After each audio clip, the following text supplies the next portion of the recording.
여러분은 마라톤 선수인 송기정 선수를 잘 아실 것입니다. 송기정 선수는 우리나라가 일제 치하에 있던 1936년에 열렸던 베를린 올림픽에서 마라톤 종목의 금메달을 획득한 선수예요. 한국인 최초로 올림픽 금메달리스트가 되었다는 영광을 누렸습니다.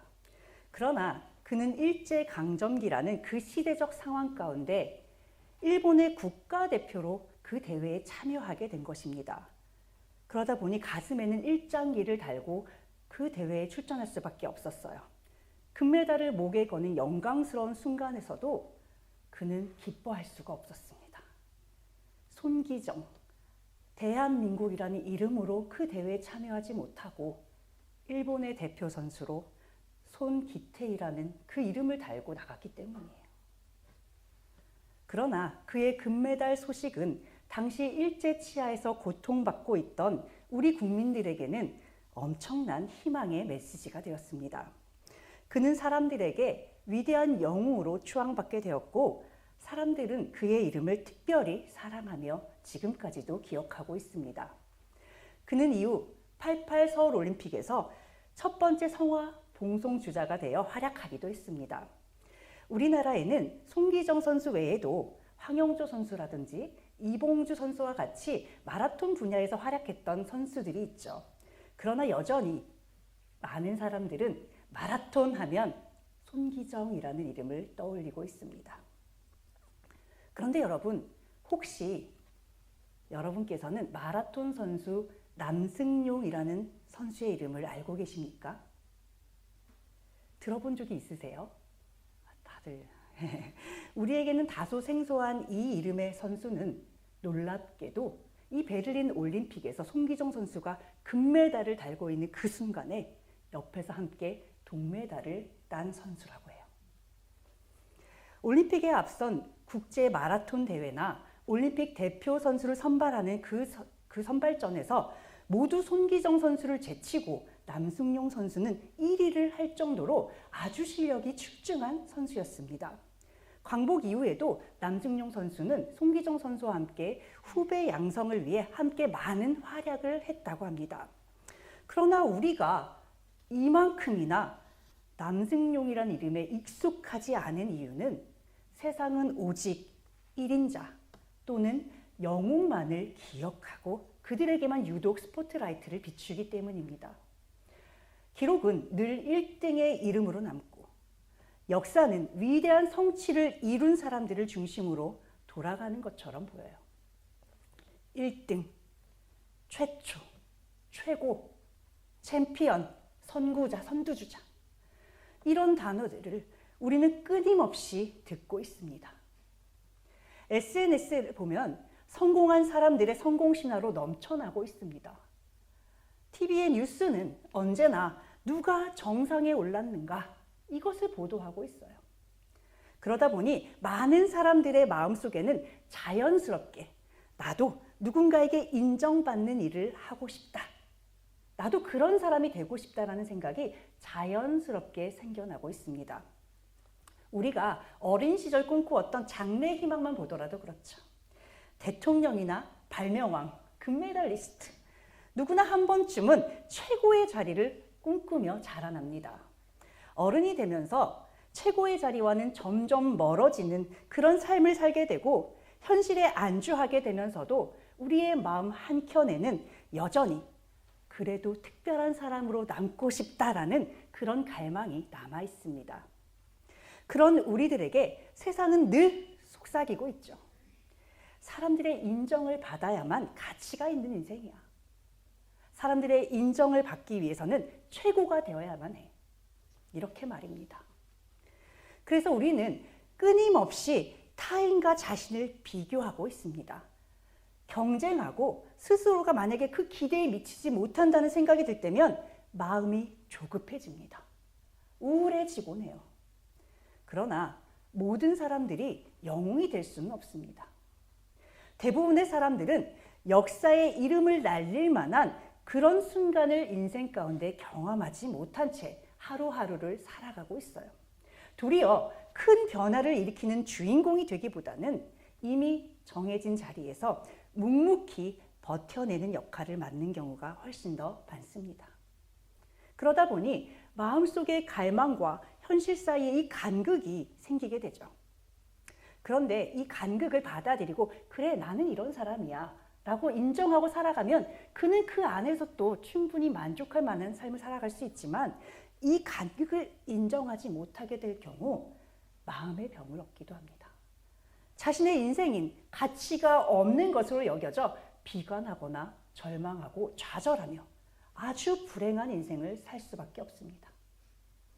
여기에서 인생의 중요한 질문이 생깁니다.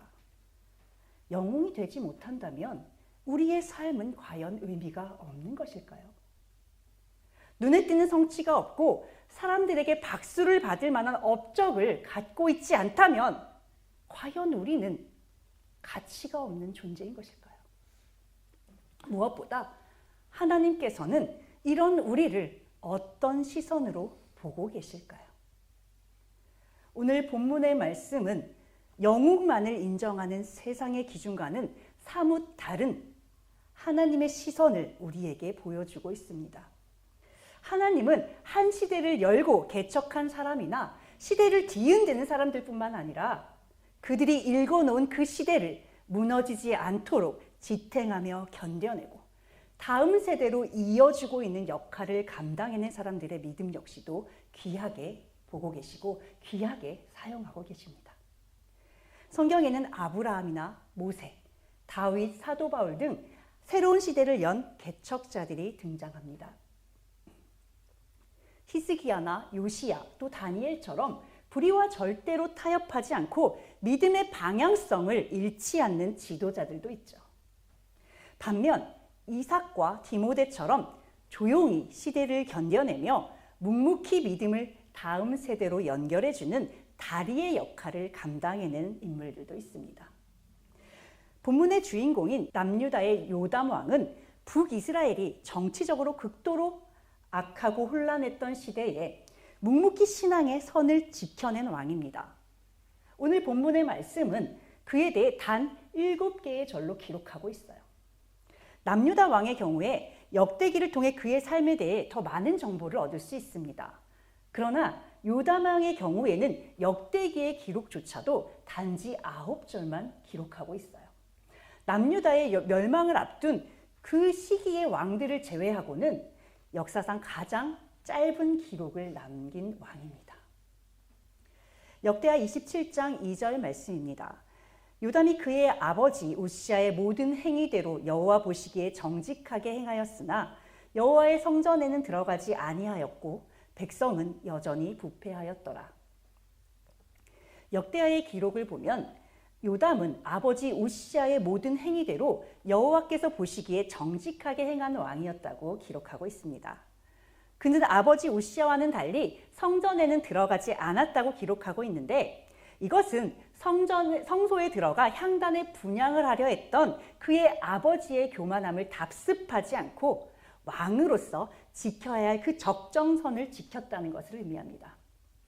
이어 백성은 여전히 부패하였다는 기록은 요담 개인은 하나님 앞에 정직하게 끝까지 살아냈지만 백성들은 산당을 떠나지 않았고 우상 숭배의 길에서 돌이키지 않았다는 것을 뜻합니다.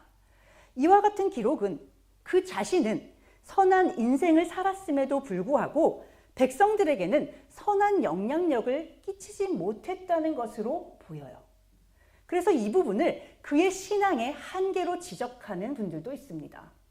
그가 하나님 앞에 정직하게 행했지만 그는 산당을 제거하지 못했기 때문에 백성들이 여전히 부패했다는 그 성경의 기록을 근거로 백성들의 우상 숭배의 책임이 그에게 있다라는 해석을 내리는 분들도 있습니다.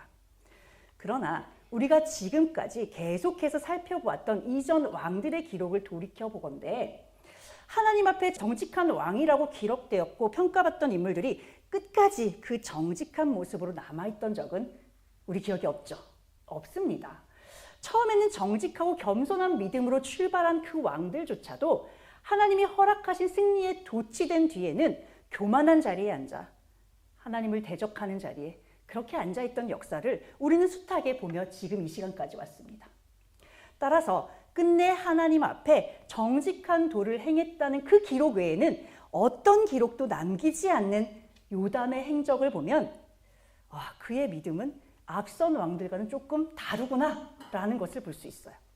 따라서 백성들이 여전히 부패했던 상황 가운데 요담이 하나님 앞에 정직하게 행했다는 이 성경의 기록은 그가 하나님 앞에 정직하게 살아가는데 결코 좋은 환경이 아니었다라는 것을 의미하는 것으로 볼 수 있습니다. 오히려 신앙적 타협과 불순종이 공존하는 어두운 시대에 하나님 앞에 정직한 신앙을 드리기 위해 홀로 믿음의 선한 싸움을 싸우며 묵묵히 견뎌낸 것으로 보는 것이 더 합당한 해석으로 여겨집니다.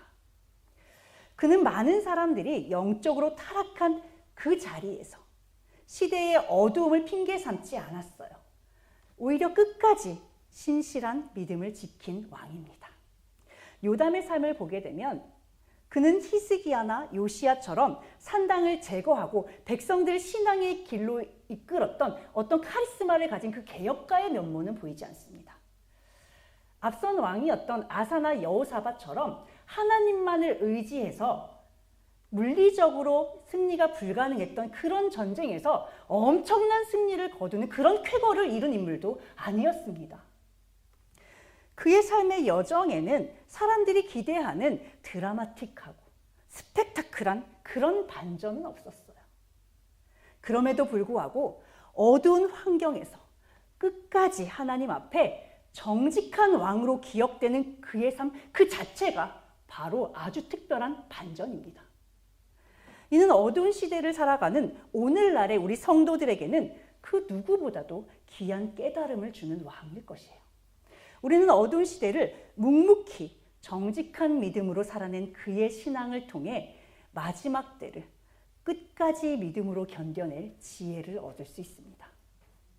요담이 통치하던 시대에 북이스라엘을 보면 정치적으로 무척이나 혼란스러운 사건들이 반복되는 것을 볼 수 있습니다. 예후 집안의 마지막 왕이었던 스가랴는 왕이 된 지 단 6개월 만에 살룸의 반역으로 백성들 앞에서 죽임을 당하고 말았습니다. 그 이후 왕권을 잡게 된 살룸은 단 한 달 만에 무나임의 반역으로 그도 스가랴와 똑같은 인생의 결말을 맞이하게 되었어요. 스가랴의 죽음으로 시작된 처참한 반역의 역사는 이후 북이스라엘이 아수르에 의해 멸망당할 때까지 계속해서 이어졌습니다. 스가랴가 죽은 뒤로부터 아수르에 의해서 멸망을 당하는 이 기간은 고작 30년에 불과해요. 그런데 이 30년이라는 시간 동안에 왕조가 무려 4번이나 바뀌었습니다. 5명의 새로운 왕이 세워졌어요. 극도로 혼란한 시기를 거치고 있는 것이죠. 이들의 공통점은 하나같이 하나님 앞에 악한 왕들이었다는 것입니다. 결국 북이스라엘은 반복되는 악한 왕들의 등장과 함께 점점 더 악한 길로 치달아갔습니다. 이 브레이크가 고장난 자전거가 비탈길을 향해서 내려가면 점점 더 가속도가 붙으면서 더 빠르게 치달아가죠. 이것처럼 이들은 멸망을 향해 그렇게 치달아가고 있었어요. 나라 안팎으로 어둡고 불안정했던 이 시기에 요담은 홀로 꿋꿋하게 믿음을 지켜내고 있었습니다.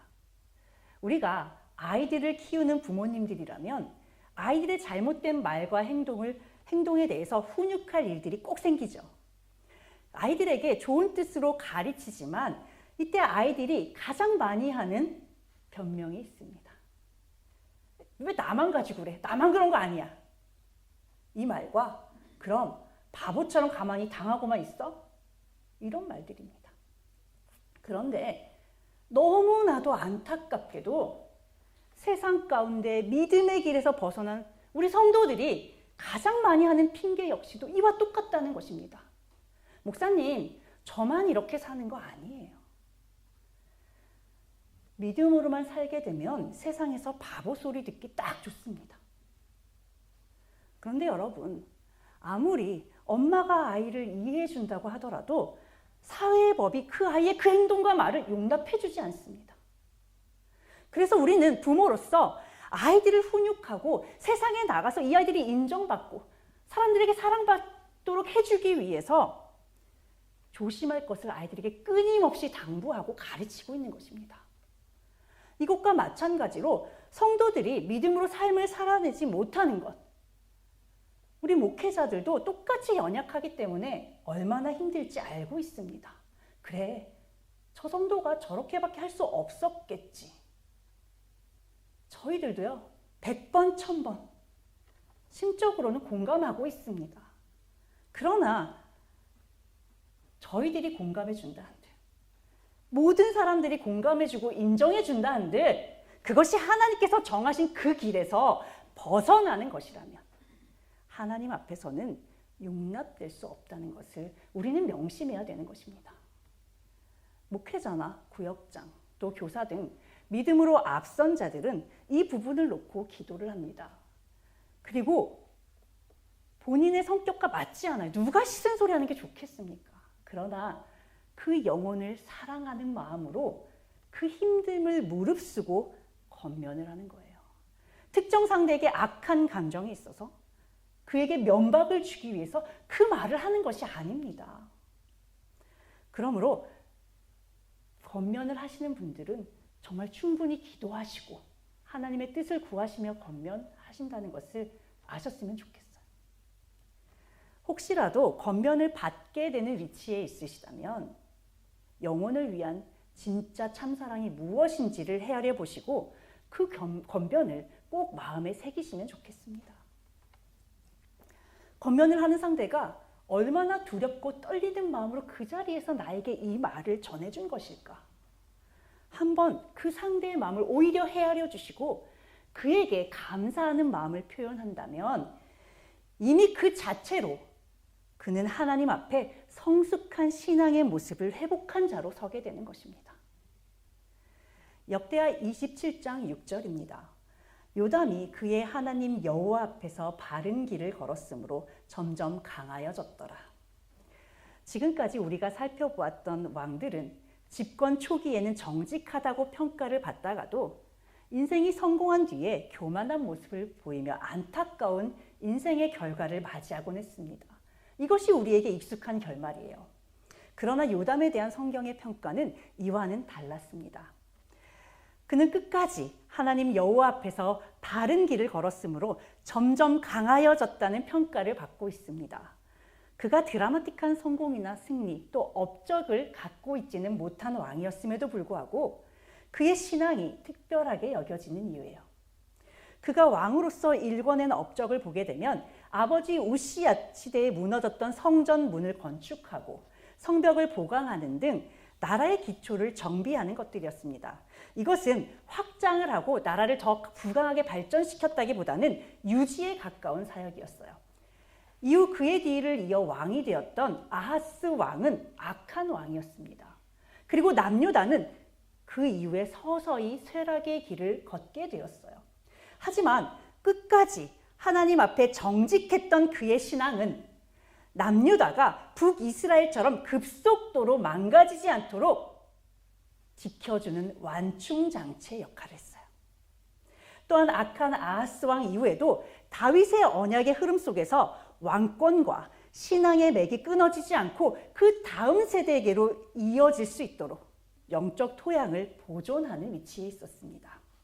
그는 비록 홀로 신앙을 지키는 외로운 싸움을 싸웠지만 자신의 시대에 이 신앙을 멈추는 것이 아니라 다음 세대로 이어질 신앙의 불씨를 전해준 역할을 감당해낸 것입니다. 그가 있었기에 이후에 히스기야나 요시야 같은 그런 위대한 왕들이 탄생할 수 있었던 거예요. 우리 역시도 이미 하나님의 심판의 시계를 뒤로 되돌릴 수 없을 그 마지막 때의 거대한 흐름 속에 들어와 있습니다. 안타깝지만 이것이 우리가 처한 현실입니다. 우리가 아무리 이 믿음의 자리에서 신실하게 믿음을 지키며 살아가고 하나님 앞에 정직한 자로 끝까지 남아있다 해도 하나님께서 정해놓으신 그 심판의 때는 반드시 올 것입니다. 요한계시록과 여러 예언서에 기록된 그대로 이 세상은 곧 적 그리스도가 권세를 잡을 거예요. 믿는 자들을 엄청난 배도의 길로 이끌어갈 것입니다. 종국에는 심판과 종말의 시간을 맞이할 수밖에 없을 것입니다. 그러나 이렇게 세상이 어두워질 것이 분명하니까 그럼 내가 이 자리에서 믿음을 지키는 게 무슨 의미가 있을까? 이런 생각을 하시면 안 됩니다. 우리가 더 이상 진실된 신앙으로 살아갈 필요가 없다는 것을 뜻하는 게 아니에요. 끝까지 믿음을 지키며 살아가는 그 인생이 무의미하다는 것을 뜻하는 것 역시 아닙니다. 하나님께서는 끝까지 믿음을 지킨 이 성도의 그 신실한 사랑을 반드시 사용하시기 때문에 그렇습니다. 한쪽에서는 심판을 향해 급속도로 이 세상이 부패하고 어두워지고 있습니다. 배도의 물결이 일어나고 있습니다. 그러나 그 반대편에서 하나님께서는 끝까지 건져내야 할 영혼이 어디 있나를 찾고 계세요. 그래서 한 영혼이라도 더 건져내기 위해서 속도를 이쪽에서도 내고 계신다는 것입니다. 우리가 끝까지 어두워지고 있는 이 시대를 탓하지 않고 하나님 앞에 정직한 믿음의 경주를 완주해야 하는 것, 그것을 게을리하지 말아야 할 이유가 바로 여기에 있습니다. 이처럼 하나님의 나라는 전진하는 자들만을 통해 이루어지지 않아요. 때로는 끝까지 신실함을 지키며 후퇴를 막고 있는 이런 사람들을 통해서 지켜지기도 합니다. 우리는 덤덤하게 그러나 끝까지 정직하게 이어지는 요단의 신앙을 통해 하나님은 시대를 바꾸는 사람들만 세우시는 것이 아니라 시대를 지탱하는 사람들을 통해서도 역사하고 계신다는 것을 배울 수 있습니다. 고린도전서 4장 17절, 이를 인하여 내가 주 안에서 내 사랑하고 신실한 아들 디모데를 너희에게 보내었노니 저가 너희로 하여금 그리스도 예수 안에서 나의 행사 곧 내가 각처 교회에서 가르치는 것을 생각나게 하리라. 아멘. 요단의 행적을 살펴보면서 바울의 신실한 제자이자 영적 아들이었던 디모데의 삶의 궤적과 참 많이 닮아 있다는 생각이 들었습니다. 그래서 디모데의 사역에 대해서 조금 전해드리려고 해요. 디모데의 사역을 보면 죽은 자를 살린다던가 병든 자를 고치는 등의 기적을 베풀었다는 기록은 없습니다. 그의 선포로 인해서 수천 명의 사람들이 돌이켰다, 이런 엄청난 부흥이 일어났다는 기록 역시도 없습니다. 그럼에도 불구하고 사도 바울은 그를 아끼고 사랑했으며 신실한 자라고 평가했어요. 그를 향한 절대적인 믿음을 사도 바울은 보여주었습니다. 디모데의 신앙은 사도 바울의 1차 전도 여행 때 그의 어머니와 외할머니가 그리스도를 영접했던 것에서 출발하고 있습니다.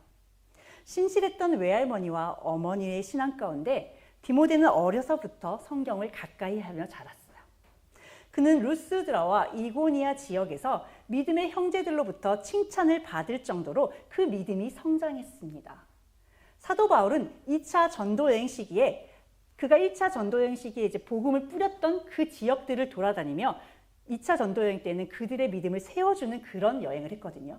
그래서 2차 전도여행 때 다시 이 지역을 방문하면서 믿음으로 잘 성장한 디모데를 만나게 되었습니다. 그리고 그를 전도여행에 함께 동반자로 따라와 줄 것을 권했어요. 디모데는 사도 바울과 함께 전도여행에 동참하게 되면서 유대인들의 그 불필요한 반감을 살 필요가 없었기 때문에 쓸데없는 분쟁을 줄이기 위해서 하지 않아도 되지만 할 일을 행하기도 했습니다. 또한 그는 사도 바울을 도와서 복음을 전하며 사람들을 믿음으로 세우는 사역을 위해 특별한 예언과 은사를 받기도 했습니다. 이후 디모데는 사도 바울과 함께 전도 여행을 다니기도 하고 때로는 사도 바울이 개척했던 교회에 어려움이 생기면 그곳으로 가서 그들을 다시 복음으로 세우는 역할을 감당해내기도 했습니다. 디모데 전서의 기록을 보면 디모데는 에베소 교회의 목회자로 활동하기도 합니다. 어린 나이에도 불구하고 그는 에베소 교회에 있던 거짓 교사들과 싸우며 교회의 법도를 탄탄하게 세워가는 그런 역할을 감당해냈습니다. 사도 바울과 동행하며 전도 여행을 하든 파송지에서 따로 사람들의 믿음을 세워내는 그런 역할을 감당하든 디모데는 사도 바울의 명령에 온전히 순종하며 따랐어요. 그는 사도 바울이 믿고 사명을 맡길 수 있는 진실된 동역자로 세워져 갔습니다. 이런 디모데에게 바울은 순교 직전 그가 남긴 최후의 편지인 디모데후서를 남겼습니다. 그리스도 안에서 산전수전을 다 겪으며 복음을 전했고 이제는 죽음을 목전에 둔 그가 홀로 남아 자신이 걸어왔던 그 고난의 길을 걸어야 할 이 젊은 사역자에게 남긴 편지예요. 그래서 이 디모데후서를 사도 바울의 유언장이라고도 합니다. 사도 바울은 이 편지를 통해 아직 어리고 소심한 성격을 가진 디모데에게 담대할 것과 고난 앞에서의 인내와 헌신을 강조하고 있습니다.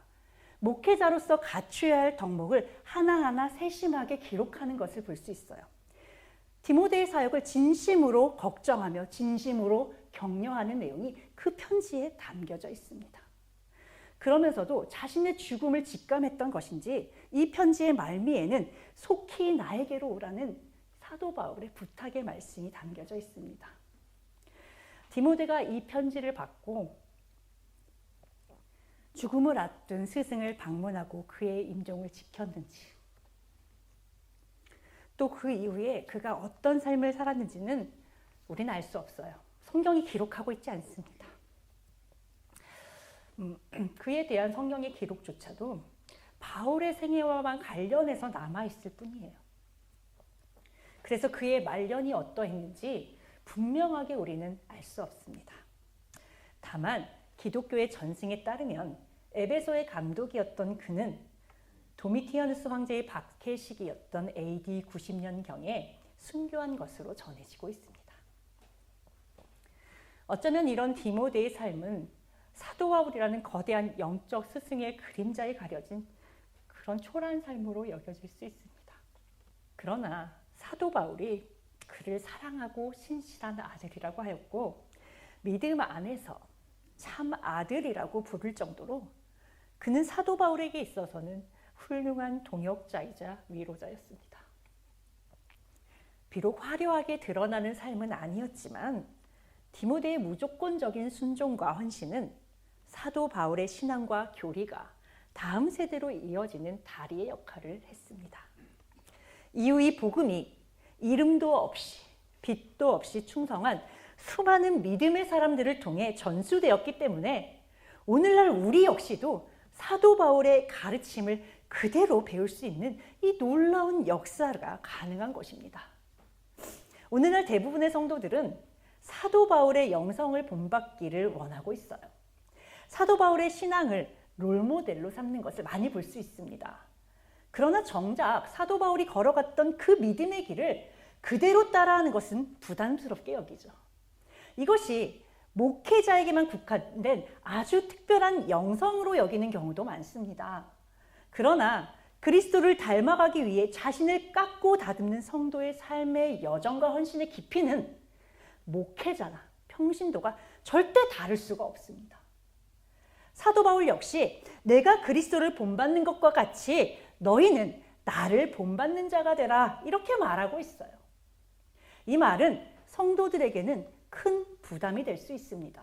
자칫 사도 바울과 같은 인생을 살아내지 못하는 그 성도들의 현실 가운데 스스로를 정죄하거나 좌절케 하는 것이 될 수도 있습니다.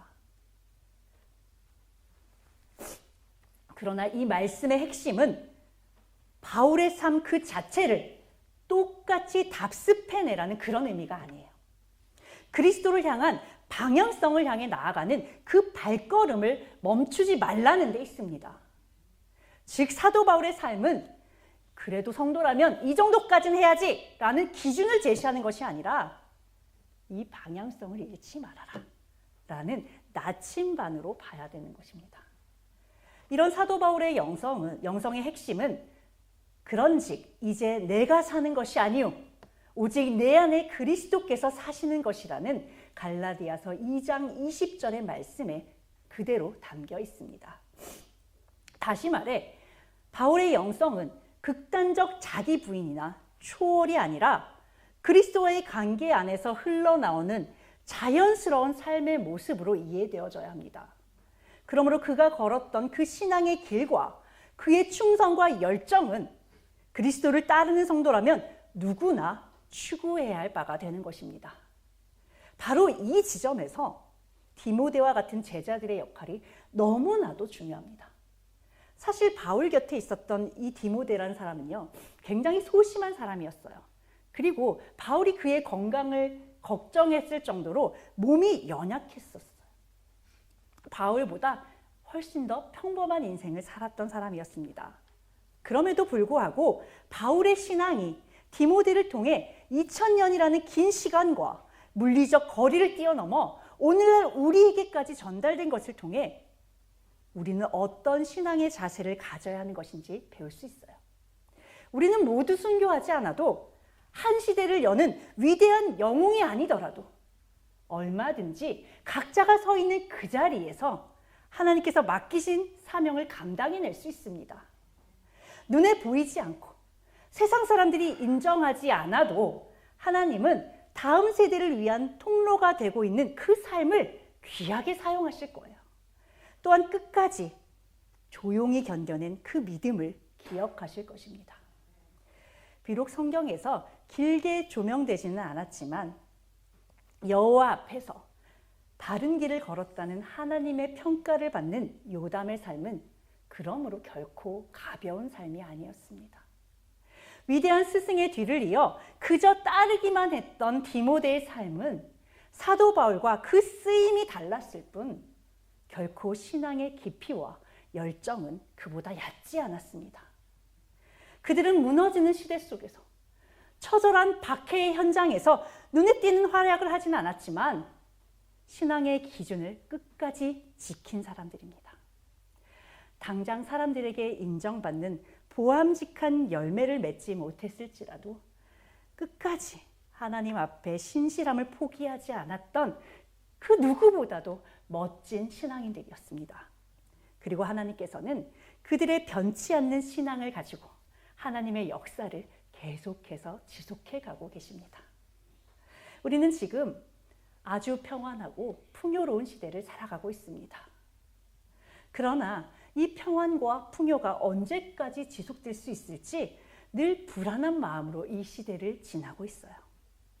상식이 무너지고 점점 더 어두워져 가는 상황을 그대로 목도하고 그 흐름 속에서 그 물줄기를 따라서 가면서 과연 성도로서 내가 할 수 있는 일이 무엇인지 때로는 절망감과 불안함이 우리를 엄습해 올 때도 있습니다. 그러나 마지막 때 일어날 징조들이 일어나고 있는 가운데 아직 끝은 아니라고 하셨기에 우리에게는 아직 우리의 믿음을 굳게 세울 시간과 기회가 있습니다. 가증한 것이 거룩한 곳에 서게 될 그날, 엄청난 배도의 물결이 일어나고 신실한 자들조차도 세상 속으로 휩쓸려가는 역사가 곧 도래할 것입니다. 하나님께서 이 사실을 우리에게 이렇게 계속해서 미리 알려주고 계심은 지금 아직 말씀이 선포될 때, 우리에게 아직 시간이 있을 때 마지막 때를 견뎌낼 믿음을 준비케 하시기 위함이에요. 우리는 끝까지 견딜 믿음을 지금 준비해야 합니다. 아직 어린 우리의 자녀들이 마지막 때 끝까지 믿음을 지킬 수 있도록 그들에게 참된 신앙을 전수해 줘야 됩니다. 이 일을 위해 우리는 부르심을 받은 자들입니다. 비록 세상에서 인정받는 1등의 자리가 아니고 빛도 없고 소리도 없이 사그라드는 인생일지라도 우리는 하나님의 이 부르심에 응답하며 충성해야 하는 것입니다. 부디 끝까지 묵묵하게 정직하게 하나님 앞에 서시기를 바랍니다. 우리가 믿음의 선한 싸움을 싸우며 믿음의 경주를 완주한 그날, 하나님께서는 우리를 위해 준비하신 의의 면류관을 준비하고 우리를 안아주실 것을 믿습니다. 그날을 소망하고 또 기리며 지금 이 자리에서 죽도록 충성하시는 저와 여러분들이 되기를 축원합니다. 인생의 생사와 복을 주관하시는 하나님 아버지, 우리는 세상의 모든 사람들이 놀랄 만한 성과를 얻게 되는 것을 하나님의 특별한 은혜라고 여기며 살아가고 있습니다. 그래서 자신이 기대하고 소망하는 일이 일어나지 않을 때 하나님의 존재나 능력을 의심하고 원망하기도 합니다. 그러나 사탄이 지배하고 있는 이 세상에서 하나님의 자녀로 살아가는 것 자체가 기적임을 고백합니다. 모두가 자신을 주장하는 세상 가운데 예수 그리스도를 구주로 인정하며 삶을 맡길 수 있다는 것이 얼마나 특별한 은혜인지 깨닫게 하시니 감사드립니다. 무엇보다 늘 세상의 것에 마음을 빼앗기며 세상으로 나아가려는 본성을 가진 저희가 성령님의 도우심과 인도하심으로 여전히 이 자리에 있다는 것이 가장 큰 기적이며 은혜임을 고백합니다. 아버지의 놀라우신 사랑에 감사드립니다. 이 감격과 감사를 잃지 않으며 요담처럼 눈에 띄지는 않아도 끝까지 하나님 앞에 정직한 믿음을 드리는 저희들이 되기를 간절히 소망하며 예수 그리스도의 이름으로 기도드립니다. 아멘.